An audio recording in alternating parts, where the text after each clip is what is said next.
Hello everyone and welcome to the channel. My name is Ethan Mitchell and today I'm going to show you how to take your point of interest shots to the next level.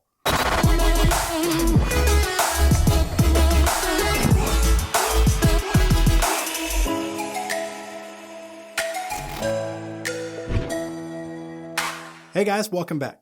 If you're new here, we do drone reviews and tutorials, so if that's something you're interested in, consider hitting that subscribe button along with the bell and you'll be notified when we post new content. So today we're going to build upon what we covered in the point of interest series.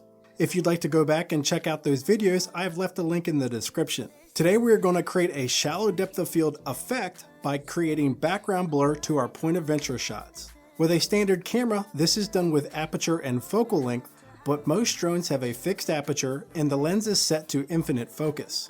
Now you may be asking, why do I want a blurry background? Well, we see this a lot in cinema, and what this does is add depth to the image and draws attention to your subject. By slightly blurring the background and keeping your subject in focus, the viewer's eyes are naturally drawn to that spot. To achieve this with a drone, we're going to take advantage of the pivot effect that's inherent to all point of interest shots. This is seen by the background moving quickly while the subject stays relatively still. We are also going to break some rules with shutter speed. Typically we would use the 180-degree rule, which is shutter speed double your frame rate. We are going to use the 360-degree rule, which is where shutter speed matches your frame rate. This will add excess motion blur to the background, giving the illusion of shallow depth of field. We are going to do two examples, one with the Mavic 2 Pro and the other with the paired Anafi. First up is the Mavic 2 Pro. At this church, we will first set up a point of interest shot. First, we will do a point of interest with a standard shutter speed.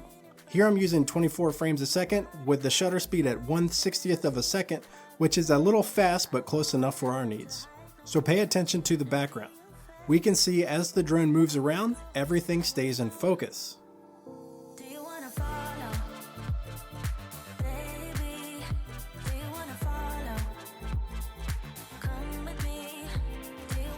Okay, now we will do the same shot and drop the shutter speed to 1/30th of a second. On the Mavic 2 Pro, I can stop down the aperture, but on a fixed aperture drone, you'll need to increase the ND filter to compensate for exposure. Now take a close look at the background. You will notice that it has a lot of motion blur while the church stays in focus.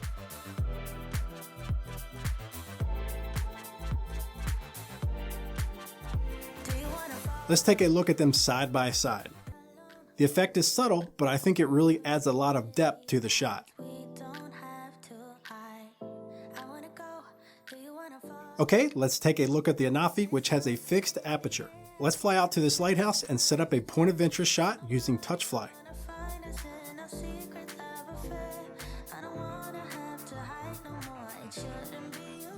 Okay, we are filming at 30 frames a second and we have the shutter at 1/30th of a second.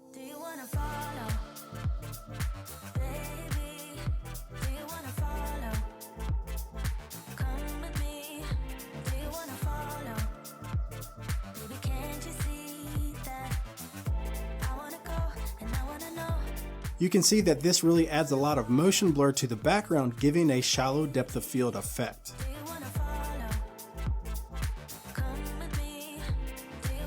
Now here are 3 tips to get the most out of this effect. First, keep the subject in the center of the frame. If your subject moves within the frame, you'll get motion blur over the subject, which will ruin the shot. I recommend using one of the methods we covered in the point of interest series to do this. 2, keep your speed up and constant. If your speed changes, the amount of motion blur will change during the shot. If you move too slow, you won't get any blurring effect at all. 3, use a low frame rate. This will maximize the amount of motion blur you can achieve, further enhancing the effect. Another thing to consider when using slow shutter speed is your footage is going to be more sensitive to oscillations caused by the wind.